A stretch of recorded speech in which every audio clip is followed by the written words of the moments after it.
한 주간의 빅 이슈를 모아 낱낱이 파헤치는 기자회견. 안녕하십니까? 기자회견의 김석준입니다. 시원한 봄바람이 어느덧 후덥지근한 열기를 뿜어냅니다. 눈 깜짝할 새 여름이 찾아왔는데요. 텁텁한 그만큼 요즘 들려오는 소식도 답답하기만 합니다. 최근 들어서 서울 강남역, 그리고 설악산, 사패산, 그런 살인사건과 부산에서도 이유 없는 강목 폭행 등으로 인해서 묻지마 범죄에 대한 사회적 관심이 집중되고 있습니다. 오늘 기자회견에서는 이 묻지마 범죄에 대한 이야기 나눠보고자 합니다. 얘기 나눌 두 기자 나와 있습니다. 박철우 기자, 반갑습니다. 반갑습니다. 안녕하세요. 네, 오늘 얘기할 묻지마 범죄. 사전적 의미를 보니까 피의자와 피해자의 관계에 아무런 상관관계가 존재하지 않거나 또는 그 범죄 자체의 이유가 없이 불특정의 대상을 상대로 행해지는 범죄 행위를 말합니다. 자신의 분노 표출이라고밖에 볼 수 없을 것 같은데요. 어때요? 네, 그러니까 묻지마 범죄 행태에 있어서 그 범죄자들을 자세히 살펴보면 이제 말씀대로 그 계층의 사회적 지위가 높지 않다는 점, 또 네. 그들이 그 지속적으로 사회적 좌절을 경험했거나 사회로부터 보호받지 못하고 있는 사실을 발견할 수 있었습니다. 그러나 그 사회적 불만이 각기 다른 이유로 이 촉발 요인과 만났을 때 좀 전에 말씀하셨던 그 묻지마 범죄로 완성되는 것이라고 할 수 있겠습니다. 또 특히 또 이런 우발적인 범죄가 또 위험한 이유가 묻지마 범죄 같은 경우에는 이제 사전에 흉기를 준비를 해서 이렇게 무차별적으로 휘두르는 경우가 되게 많거든요. 그래서 그 피해자가 큰 부상을 입거나 아니면은 최근의 사건처럼 이제 사망에 이르는 경우가 많습니다. 그래서 대법원이 작년에 발표한 자료를 살펴보니까 그 묻지마 범죄로 인한 살인이나 살인 미수가 2000년대에는 4건 정도 발생했는데 2010년 이후 최근에 이제 5년 새를 살펴보니까 한 매년 40건에서 50건 정도로 굉장히 범죄가 점점 흉악해지고 있는 걸로 이렇게 나타났습니다. 불과 그러면 10여 년 만에 한 그 사건 발생이 거의 한 10배 가까이. 네, 그렇습니다. 근데 이런 범죄가 발생한 이유 참 궁금하거든요. 어떻다고 보세요? 범죄 발생은 좀 전에 이제 말씀드린 대로 그냥 이제 자포자기하는 거죠. 사회적 이제 뭐 신분도 좀 낮은 데다가 그거를 이제 인지를 해서 어떤 분출, 욕망의 분출 아니면 뭐 어떤 사건에 대한 그 개연성 없이 그냥 너무 짜증이 나니까 그냥 의식 없이 행동하는 그런 범죄가 좀 많이 발생을 하더라고요. 또 이건 좀 다른데 이제 사건 사고를 볼 때 가장 이제 저희가 경악을 했지 않습니까? 5월 17일 날 그 서울 강남역에서 누구나 이제 충격을 받았을 텐데 공동화장실에서 발생한 그 묻지마 살인 이걸 봤었을 때는 이제 요런 경우에는 이제 케이스가 조금 이제 정신병을 가진 이제 여성 혐오자니까 발생했는데 거의 뭐 어떤 데는 좀 전에 박 기자가 얘기했듯이 치밀하게 범죄를 이제 계획해서 진행하는 수가 있고요. 아니면 정말 말 그대로 우발적으로 일어나는 그런 사건 사고들이 조금 많습니다. 근데 그 당시 그 피의자 같은 경우에도 불과 몇 시간 동안 기다렸다고 그런 걸로 알고 있는데 또 흉기도 가지고 있었고 그러면 이제 계획적인 거라고 봐야 되지 않겠습니까? 그죠? 네, 일단 좀 전에 말씀드린 대로 그 정신병을 가진 혐오자였고요. 이 34살 이 김모 씨가 오전 그 1시쯤에 그 강남역 건물 1층하고 2층 사이에 있는 그 공용 화장실에서 23살 그 A 씨를 흉기로 수차례 찔러 이제 살해했는데요. 경찰 조사 결과에서 김 씨는 이제 2008년 이후에 6차례에 걸쳐서 19개월 동안 정신병원에서 입원 치료를 받았고요. 그다음에 23살 A 씨가 자신을 이제 음해했다는 망상에 빠져가지고 이제 범죄를 저질렀는데 말씀대로라면 이제 이게 치밀하게 계획을 했을 수도 있고 그러지 않을 수도 있는데 일단은 요거를 이제 말할 때는 묻지마 범죄, 묻지마 살인이라고 이렇게 일단 말을 하고 있습니다. 그 뭐 이유도 단지 그냥 여성이 싫어서 여자가 싫어서 그랬는데 부산에도 또 이런 사건이 있었죠. 네, 이제 부산 같은 경우에는 이제 피해자가 발생한 게 이제 지난달 5월 25일 날 그것도 대낮에 그 동래구의 한 이제 길거리에서 뭐 51살 먹은 어떤 남성이 그 가로수에 보면 이렇게 가로수 지지하는 이게 나무 막대기를 하나 뽑아가지고 지나가던 이제 78살 먹은 이제 할머니 한 분하고 그리고 곧이어서 20대 여성을 이렇게 내려쳐가지고 그렇게 수차례 폭행해서 이제 뭐 팔도 다치고 이제 머리도 찢어지고 이런 사건이 발생했죠.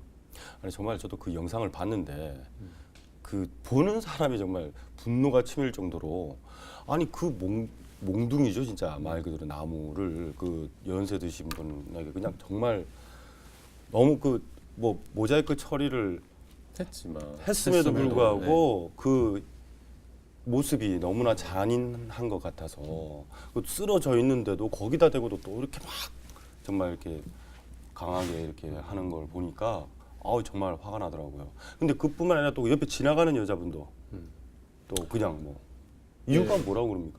그러니까 경찰 조사 결과 그 피해자는 2000년대부터 이제 정신장애 상급 판정을 받았습니다. 그리고 이제 그 12년 뒤죠. 2012년도에 관련 병원 진단서를 동주민 그 센터에 제출하지 않아서 정신장애 판정을 갱신하지 또 못했는데요.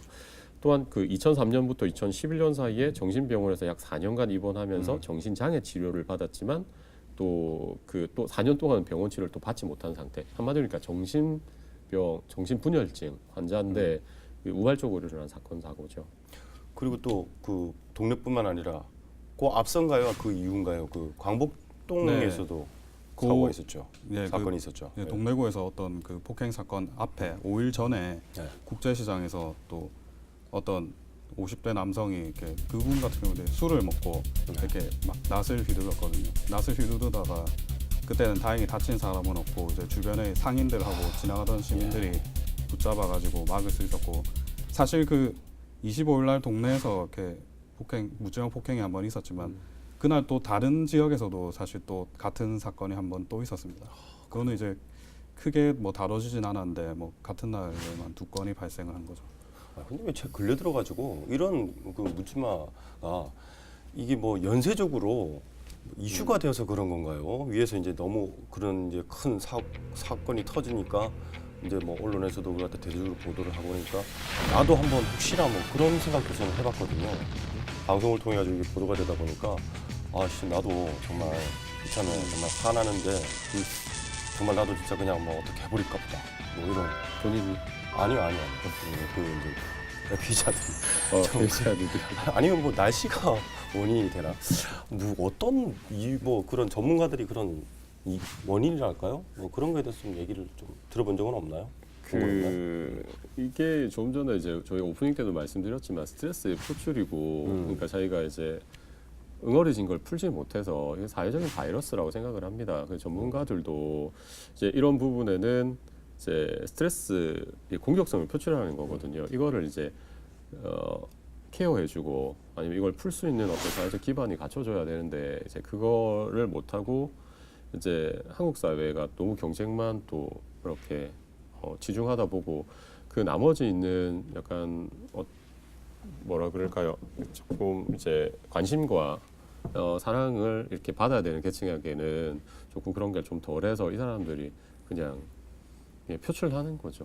그러면 이런 사건들이 터졌을 때 대략들의 이제 그런 얘기를 들어보면은 사전에 이걸 막을 수가 없다. 예, 뭐 그런 이제 얘기가 되는 거거든요. 그래서 오히려 더 시민들이 불안해하고 언제 어디서 내 옆에 있는 어떤 누군가가 나에게 그런 피해를 줄 수도 있으니까 가해자로 돌변할 수 있으니까 자 그러면 이 피의자들이죠.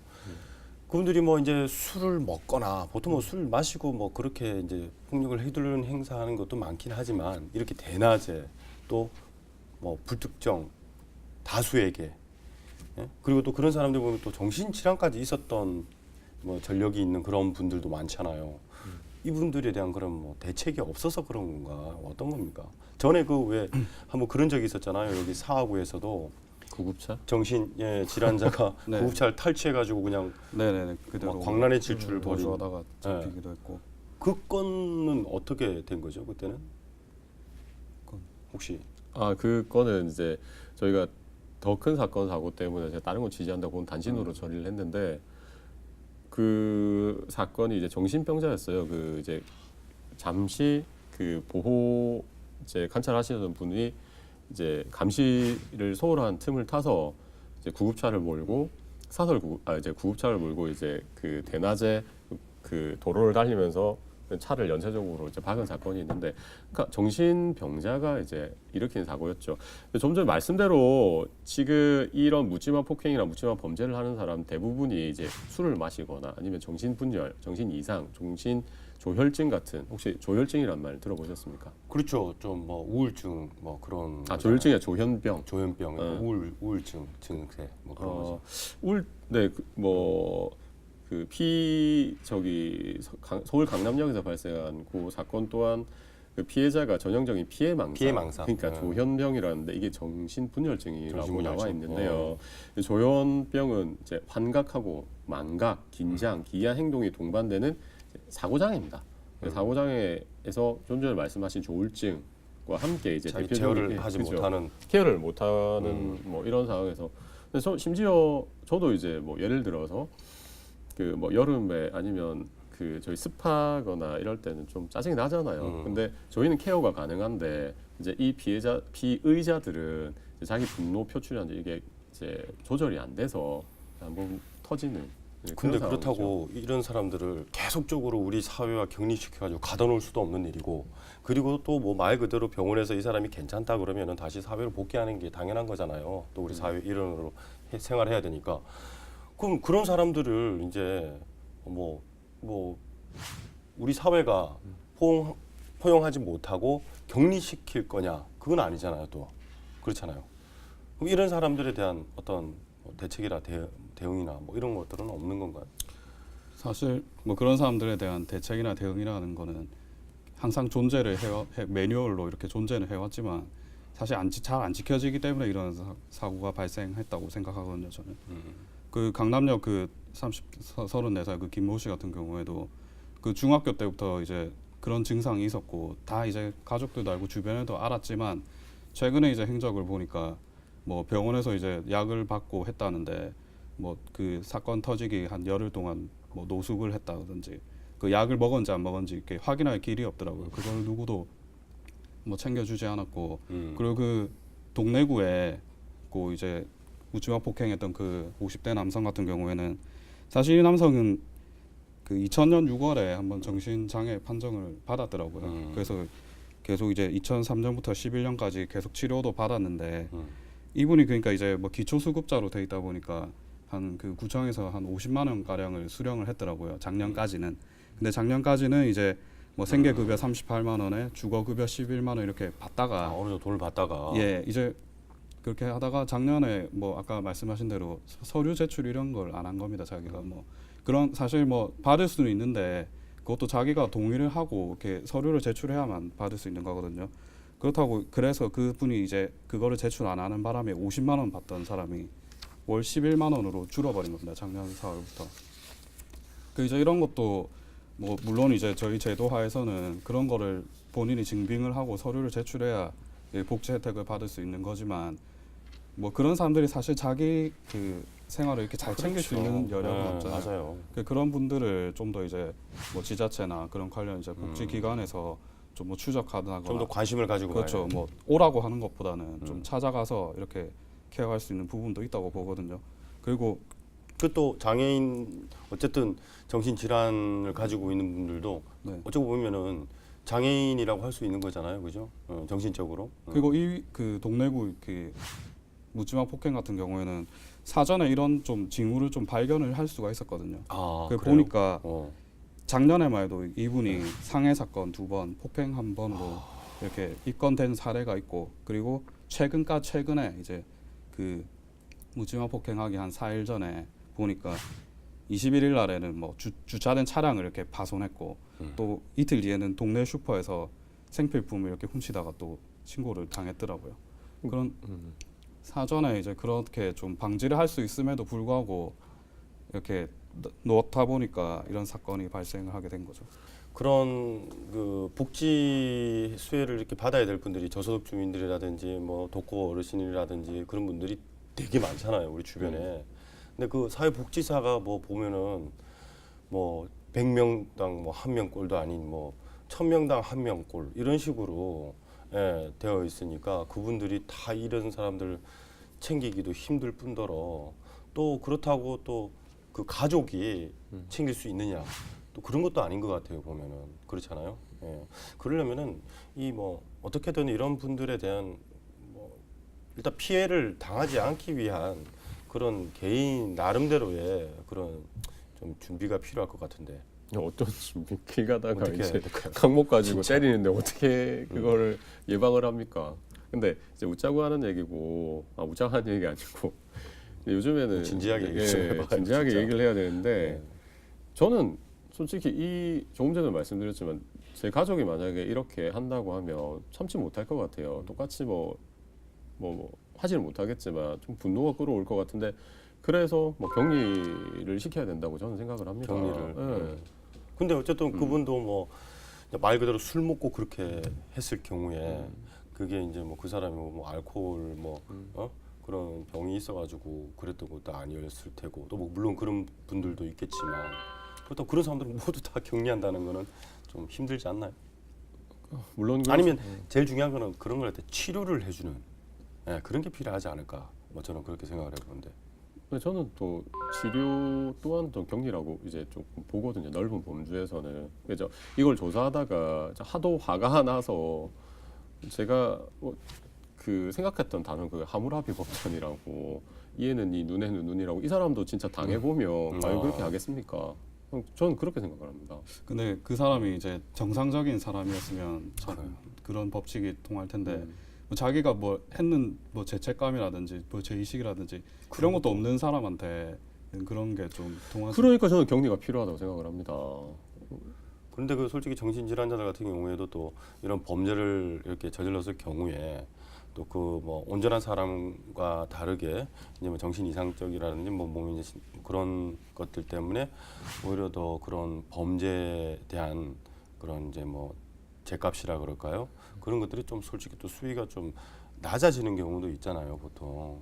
그런 걸 감안했을 때는 이런 사람들을 뭐 그래도 그냥 아까 뭐 격리 뭐 그런 얘기도 있었지만은 중요한 거는 언제 어떤 일이 발생할 수가 없기 때문에 그냥 이 사람들이 우리랑 같이 이렇게 섞여서 이렇게 살아가면서 또 그런 이제 좀 본인 스스로가 치료할 수 있는 그런 그게 여력이 안 되면은 우리 사회에서 좀 그런 치료를 도와준다든지 아까 말씀하신 대로 그런 뭐 지자체 관심 뭐 그런 치료를 하게끔 해주는 게 좋지 않을까라는 생각을 해보는데요. 모르겠습니다. 저도 이게 대한 해답은 정말 찾기가 힘들 것 같아서 네, 말씀대로 전문가들 관심 매번 관심이라고만 얘기하는데 이 관심은 있는데 전문가들이 학교, 직장 등 그 사회 전반에 대한 말씀대로 관심하고 지지가 있어야 된다. 그래야만 그 정신분열증 환자라든지 이런 묻지마 폭행, 범죄를 저지른 사람들의 수를 조금 낮출 수 있고 또한 이거는 사회적 문제는 이제 국가 차원 노력만으로는 결코 이제 해결할 수 없으니까 시민하고 같이 이제 동행하는 지자체의 역할도 조금 더 주목된다 이렇게 생각합니다. 자 그럼 이렇게 또 피해를 진짜 정말 황당하게 나도 진짜 뭐 갑자기 이렇게 당한 그런 피해자들을 위한 어떤 구제 그런 건 없나요? 그 아까 저희 부산에서 일어난 묻지마 그 폭행 사건에 있어서 그 70살 이제 여성 그다음에 이제 20대 여성 2명이 당했거든요. 이 묻지마 범죄는 거의 대부분 이제 여성을 이제 피해 이제 사회적 약자한테 이제 발생을 하는데 그 강목 가지고 이제 다친 그 여성 2명은 지금 뭐 보상도 막막합니다. 이제 취재를 해보니까 그 정신분열증 환자가 이제 다 책임을 져야 되는데 그 이제 50만 원 받던 사람이 13만 원이나 이렇게 이제 받고 근근히 생활하는 사람이고 어디서 보상을 받겠습니까 이 사람이? 그래서 지금 그런 강력 범죄에 대한 뭐 이제 경찰이라든지 뭐 또 그런 기관에서 이렇게 좀 뭐 피해 대책, 피해 보상 뭐 이런 부분을 좀 어느 정도 지원해 주는 것도 있지 않나요? 어떻습니까? 범죄 지원하는 상황에 있어서는 뭐 저희가 조사를 정확하게 안 해봐서는 모르겠으나 지금 그 사후 검거하고 뭐 이런 부분만 있을 뿐 이 사람들이 뭐 어떻게 다치고 여기에 대한 보상이나 그거는 정확하게 이제 크게 뭐 마련돼 있지 않는 걸로 저는 알고 있습니다. 그러니까 결국은 다치지 말아야 된다. 뭐 그거밖에 없는 거죠.